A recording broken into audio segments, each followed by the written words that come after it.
Well, good morning. Welcome to Lake Community Church's morning Bible study. We are in Judges chapter 6. We're going to do 25 through 27, verses 25 through 27. It is a really good principle for maturing as a Christian, as young Christians come along in their faith. There is a principle here, and what's most interesting about it is what we're going to talk about tomorrow, is that the object of this lesson, or the people that are going to be in the crosshairs of this lesson are going to back the lesson. They're going to back it up. They're going to be for it, because the truth is that it is a sure sign of progression in our faith. And what I mean by that, well, it says, "Now it came to pass the same night that the Lord said to him, take your father's young bull, the second bull of 7 years old, and tear down the altar of Baal that your father has, and cut down the wooden image that is beside it, and build an altar to the Lord your God on top of this rock in the proper arrangement, and take a second bull and offer a burnt sacrifice with the wood of the image which you shall cut down." So Gideon took 10 men from among his servants and did as the Lord had said to him.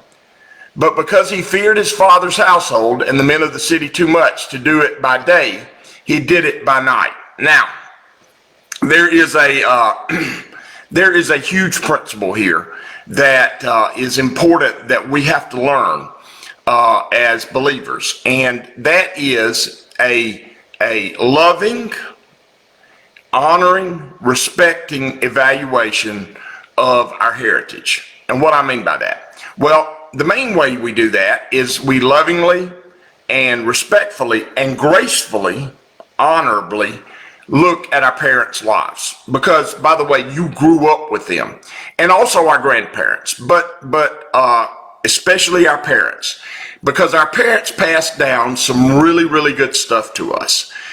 Every person's parent, almost every person's parent. I realize I'm the juvenile judge in this county, and there are parents who just totally abdicate their responsibility. There are parents like that, but for the most part, even parents who are just really terrible at being parents, they've had no good example. They don't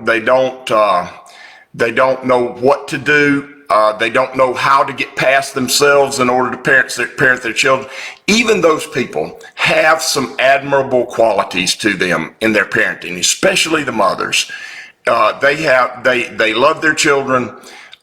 They many times, even though they're doing a really bad job because of maybe their addictions and things like that, they sacrifice for their children. There are always things about your parents and how they parented you, and your grandparents and how they parented you. There are always good things that you can discern from how they've done it. The reason you need to evaluate that is you need to take those good things and make sure that they're a part of your life. Okay? Make sure that the things that they did that were loving, that were nurturing, that were building, the character traits that they have that are admirable and respectable, you need to take those and make them a part of your life, because you're going to have an anointing from that. Okay, you're gonna have a heritage from that. And by the way, you can take those things and make them more powerful in you. That's the nature of taking the good things that God has given you from your parents. That's how God does it. He multiplies it. Okay, He's not a God of addition. He's a God of multiplication. In fact, sometimes He's a God of advanced algebra and geometry and calculus. He oftentimes increases it hundreds and hundreds fold. But that being said, you also rightly, even if you have the best of parents, you also get passed down certain things that are destructive and sinful.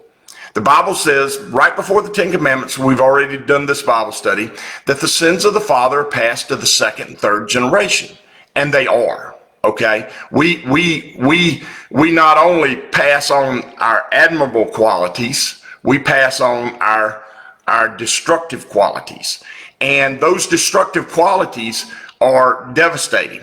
And sometimes we do it just because we're a part of the culture. We're just going along with the culture. Sometimes we do it because it was passed down from us from generations past. Remember, the sins of the father passed to the second and third generation. Some things have been just passed down over and over and over again. Some things have to do with some of the very terrible things that have happened in the lives of our parents or our great grandparents. They are just a reaction to the devastation of sin in the world and how that has affected our family. A lot of times that's what it is. And many times that includes things like addiction, things like violence, things like anger, things like depression, things like that. They're just passed down over and over and over again. And some things are just straight up genetic. Okay. Some things are just a genetic issue that gets passed down over and over and over again. And in this situation, we're going to learn tomorrow that Gideon's father realized that, this is not a good thing, that we have this Baal, we have this altar to Baal, and we have this wooden idol on my property, near my house. This is not a good thing. And why did you have it? Well, it might have been there when they took over the land and they just didn't tear it down. It might be that that many of the people around them had turned to Baal worship, which, by the way, we know that to be true. So culturally, he just accepted it. It may be that his father worshiped Baal, and now he's just keeping it there as it is. What did God say? God said, cut it out. Get rid of it. Don't allow it to be in your life. So what do? Well, when we see things in our parents' lives that are clearly not godly, they're clearly not according to God's will and God's way, they're clearly not for our parents' best, and they're not for our best, we have to get rid of them. We have to throw them out. Now, that doesn't mean that we have to judge our parents in a condemning way. And by the way, listen to me. So many people say, well, we're not supposed to judge each other. That is not what Jesus said. Jesus said, judge not lest you be judged, for in the manner in which you judge others, it will be meted out to you. What does that mean? That doesn't mean don't make a judgment. If that were the case, then I couldn't even be a judge. I couldn't be a judge. There couldn't be Christian judges because we couldn't make judgments about cases. He says, what is the manner in which you're making these judgments? What is the motivational force?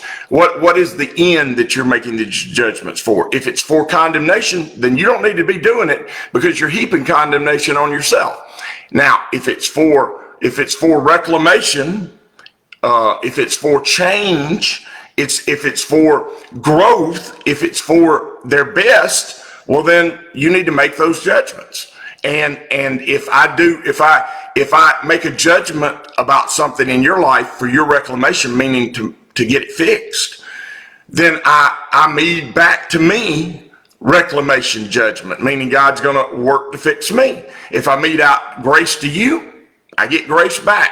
If I mete out hope to you, I get hope back. So when I'm dealing with my own walk with God, when I'm dealing with my own judgments about God, when I'm dealing with these things that are somewhat of a struggle in my family, when I recognize the issues that we face, I have to bring Jesus to the table.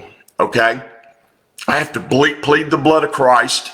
I've got to place him in the primary position. I've got to say, I repent from these things. I remove them from my life.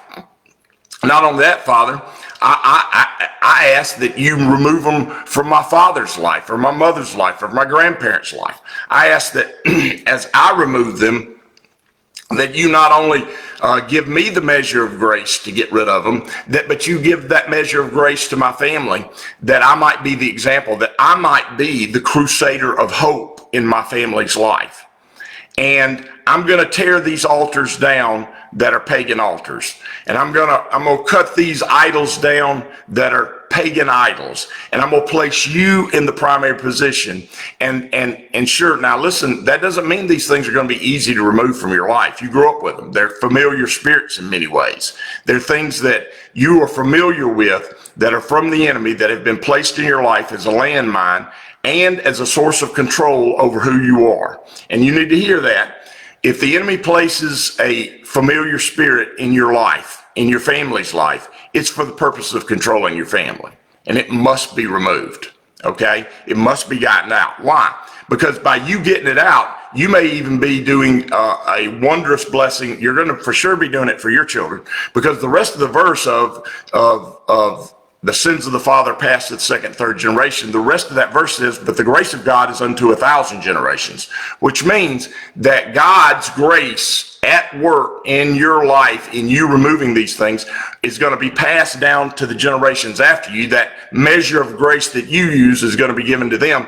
Those blessings, those good things that we get passed down from our parents, you're going to be passing down an overcoming, empowering, God-centered, God-focused, God-ordained lifestyle they're going to pick up. Now, are they going to do it perfectly? No. You got to train them up in the way they should go. When they're older, they won't depart from it. That doesn't mean that they're not going to struggle with it. That doesn't mean that familiar spirit ain't going to try to get back into their lives. But it does mean that now you've given them power to overcome it. And maybe that 1,000 generations doesn't just go down, it goes up. And I'm going to tell you, it does. It does go up sometimes. Sometimes it elicits changes in our parents and our grandparents. Sometimes it elicits changes in their lives. It is a point of hope for them because they see God at work in your life. Now listen to me. When God gives you this understanding, you have to be grace-filled in it. You have to sit down and say, what are the issues in my life? How does that relate to how I was raised, the things I experienced, the troubles that my parents had, the troubles that my grandparents had? Identify the lines. They're not hard to see. You can see them passed down. You can see my dad struggled with this. I struggle with this. My mom struggled with this. I struggle with this. My grandmother struggled with this. My mom struggled with this. I struggle with this. You can see them. They're just clear lines in your life. And those lines you have to apply a whole lot of grace to. You got to honor your parents. You got to love your parents and say, boy, they did this, this, and this for me. They gave me this, this, and this. But this right here, it's got to get out. We got to get it out. And I've got to walk in the grace of God to have this removed. And also, as I walk in the grace of God, Father, I ask that it be removed from me, but it also be removed from them. And then it never show back up in my family. And when you do that, you got to do it full speed. Now listen to me. It seems like here that Gideon is continuing in his cowardice. And in some ways that is true. It says, so Gideon took 10 men from among his servants and did as the Lord had said to him. But because he feared his father's household and the men of the city too much to do it by day, he did it by night. Now, I want you to hear me. There's an element of this is cowardice because he did fear them, okay? But there's also an element of stealth that has to be done with this, okay? I don't want my parents to think that I'm judging them. In fact, I don't want it to be at all that. I have to reject it myself. I don't have to tell them. I don't have to say, you ruined my life. I don't have to say any of that. In fact, I should not say any of that because that's judging to condemnation. We're not doing this for the purpose of condemning our parents. We're not doing this for the purpose of condemning our grandparents. We're not doing this for the purpose of condemnation at all. We're doing this for the purpose of deliverance and reclamation. And so if we're gonna do that, we can't be out there, talking about how bad daddy was about this. Everybody knows it. Everybody in your family knows it. You ain't got to say it out loud. You just got to change it. You got to change it in your own life. You got to reject it and be unwilling to walk in it. Now, let me tell you something. When I did this in my own life, it's difficult. It's difficult. Your family doesn't understand sometimes. But sometimes you just got to do it and allow them to see how that works better than what they're doing. Okay? And sometimes when they bring it up, you got to speak it. But you don't speak it in condemnation terms. You speak it in truth terms, in life terms, in hope terms, in deliverance terms. Okay? And when you do that and do that well, you do it to the benefit of yourself. You do it to the benefit of your children and their heritage, but you also do it to the benefit of your family. And your family, some of the people in your family are going to see that. They're going to reject the things that are not of God. They're going to receive the things that are of God. And your family is going to pass on a greater, stronger, and better heritage for their faith. And by the way, a lot of times your parents are going to join in with it. And we're going to learn about that tomorrow. May God bless you and keep you. May he make his face to shine upon you. May he give you hope and peace today. In Jesus' name, amen.